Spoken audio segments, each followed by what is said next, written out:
Perkenalkan, nama saya Windy Rahmawati Salihi, kelas A, semester 4, PG PAUD. Di sini saya akan membawakan materi mengenai statistik dari mata kuliah pengantar statistik yang dibimbing oleh dosen Nurhamsa Mahmud. Yang di bawah bimbingan dosen Nurhamsa Mahmud Bukan Mahmud. binatang nih. Wih, bukan Mahmud, Cok. Siapa, Cok? Kita lihat. Siapa? Oh ya, Mahmud dah. Mahmud Nurhamsa Mahmud dah. Ulang. Di bawah bimbingan dosen Nurhamsa Mahmud, SPD MPD. Langsung saja kita masuk ke pematerinya.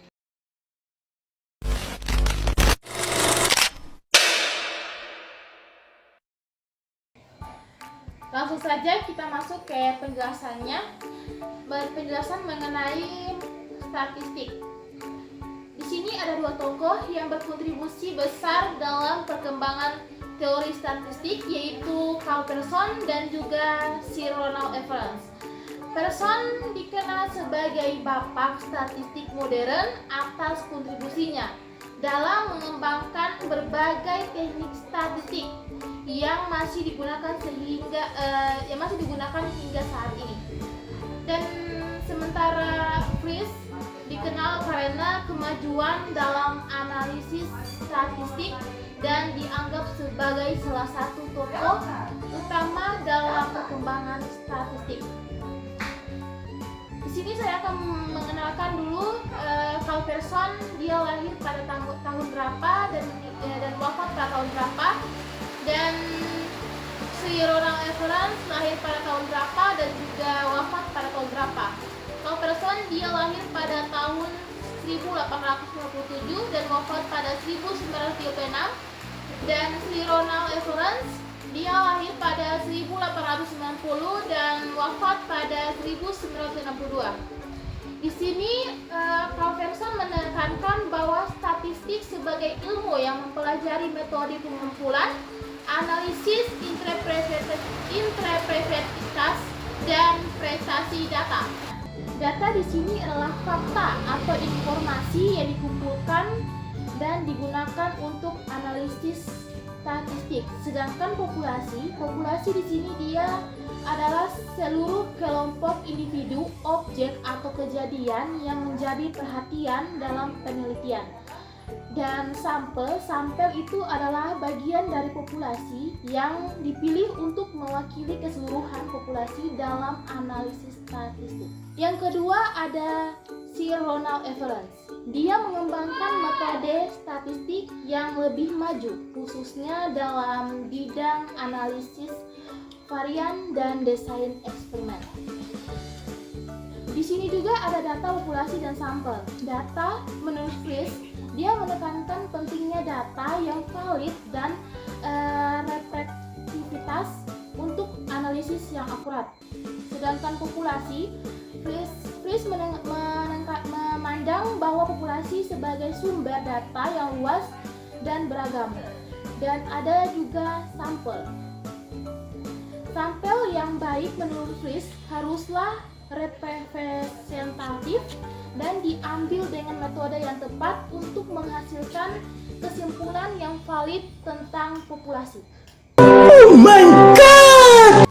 Nah, selain kedua tokoh di atas, ada juga Adolphe Pointel, juga memberikan kontribusi penting dalam menerapkan statistik, terutama dalam bidang biologi, kedokteran, dan sosiologi.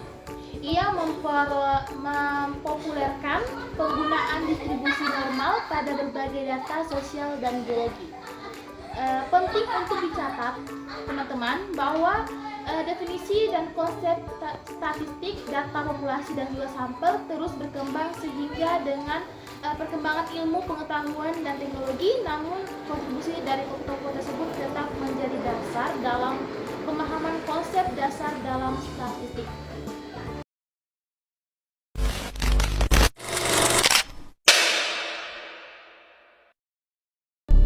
Nah, teman-teman, di sini kita dapat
penyimpanan populasi dalam analisis statistik, sedangkan Evans itu dia menjelaskan bahwa sampel yang baik haruslah representatif dan diambil dengan metode yang tepat untuk menghasilkan kesimpulan yang valid tentang populasi.